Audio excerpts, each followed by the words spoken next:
આપણી આસપાસની દુનિયા રંગોથી છલકાય છે, પણ શું ક્યારે એવો વિચાર આવ્યો છે કે આ રંગો ખરેખર શું છે? ચાલો, આજે આપણે આ રંગો પાછળના વિજ્ઞાનને જરા નજીકથી સમજીએ. ચાલો, એક ખૂબ જ રસપ્રદ સવાલથી શરૂઆત કરીએ. જ્યારે આપણે એકદમ લાલ ચટક સફરજન જોઈએ છે, ત્યારે શું એ લાલ રંગ સફરજનની અંદર હોય છે કે પછી આખી વાત કંઈક જુદી જ છે? આ સવાલ થોડો અટપટો લાગે નહીં? પણ ચિંતા ન કરો, આપણે આખી વાતના મૂળ સુધી જઈશું અને જવાબ શોધી કાઢીશું. તો આ રહસ્યને ઉકેલવા માટે આપણે શરૂઆત કરવી પડશે રંગના મૂળથી, અને એ છે પ્રકાશ. બરાબર. એટલે કે જે પ્રકાશ આપણને સફેદ દેખાય છે, પછી એ સૂરજનો હોય કે ટ્યુબલાઇટનો, એ ખરેખર એકલો નથી. એ તો જાણે કે એક ટીમ છે જેમાં બધા જ રંગો છુપાયેલા છે. પણ આ છુપાયેલા રંગોને જોઈએ કઈ રીતે? અહીં જ તો વિજ્ઞાનનો અસલી જાદુ શરૂ થાય છે. જ્યારે સફેદ પ્રકાશને કાચના પ્રિઝમમાંથી પસાર કરવામાં આવે, ત્યારે તે તેના સાચા 7 રંગોમાં વહેંચાઈ જાય છે. જાંબલી, નીલો, વાદળી, આ બધા જ રંગો જે આપણે મેઘધનુષ્યમાં જોઈએ છીએ ને, બસ એ જ કુદરતની આખી કલર પેલેટ છે. તો હવે આપણી પાસે પ્રકાશ છે જેમાં બધા રંગો છે.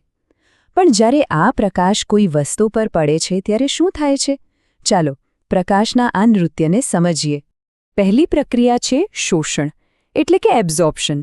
આનો સીધો મતલબ એ છે કે જ્યારે પ્રકાશ કોઈ વસ્તુ પર પડે ત્યારે એ વસ્તુ કેટલાક રંગોને પોતાની અંદર જાણે કે પી જાય છે, એને પકડી રાખે છે. અને બીજી પ્રક્રિયા છે પરાવર્તન, એટલે કે રિફ્લેક્શન. હવે જે રંગો પેલા પદાર્થે શોષ્યા નથી, એનું શું થાય? એ રંગો ત્યાંથી ટકરાઈને પાછા ફેંકાય છે. અને આ જ એ પ્રકાશ છે જે આપણી આંખો સુધી પહોંચે છે. ચાલો હવે પાછા આપણા લાલ સફરજન પર આવીએ. જ્યારે સૂરજનો સફેદ પ્રકાશ, જેમાં બધા જ રંગો છે, એ સફરજન પર પડે છે, ત્યારે સફરજનની સપાટી એક મસ્ત કામ કરે છે. એ લાલ રંગ સિવાયના બાકીના બધા જ રંગોને શોષી લે છે. તો બચ્યો કયો રંગ? ફક્ત લાલ. અને આ જ લાલ રંગનો પ્રકાશ ત્યાંથી પાછો ફેંકાય છે, એટલે કે પરાવર્તિત થાય છે. અને આ જ પ્રકાશ આપણી આંખોમાં જાય છે, અને એટલે જ આપણને સફરજન લાલ દેખાય છે. મતલબ કે સફરજન પોતે લાલ નથી, એ તો ખાલી લાલ પ્રકાશને પાછો મોકલી રહ્યું છે. કેવી મજાની વાત છે નહીં? આખી વાતને પાકી કરવા માટે ચાલો 2 ખાસ કિસ્સાઓ જોઈએ, કાળો અને સફેદ. અને મજાની વાત તો એ છે કે વિજ્ઞાનની નજરે આ 2 રંગ છે જ નહીં. તો પછી કાળો અને સફેદ રંગ કેવી રીતે દેખાય? જો, કાળી વસ્તુઓ પ્રકાશના લગભગ બધા જ રંગોને શોષી લે છે, કંઈ પણ પાછું ફેંકતી નથી. એટલે આપણી આંખો સુધી કોઈ પ્રકાશ પહોંચતો જ નથી. અને જ્યાં પ્રકાશ નથી ત્યાં કાળું દેખાય. અને સફેદનું શું? એ બરાબર એનાથી ઊંધું કામ કરે છે. એ લગભગ બધા જ રંગોને પાછા ફેંકી દે છે. અને જ્યારે બધા રંગો એકસાથે આપણી આંખમાં આવે, ત્યારે આપણું મગજ એને સફેદ તરીકે ઓળખે છે.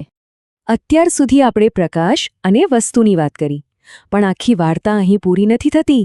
હવે આવે છે આ પ્રક્રિયાનો અંતિમ અને સૌથી અગત્યનો ભાગ, આપણી પોતાની આંખો અને મગજ.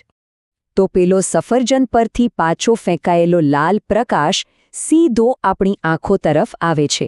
અને જેવો એ આંખમાં પ્રવેશે છે, અંદર એક આખી નવી દુનિયા શરૂ થાય છે.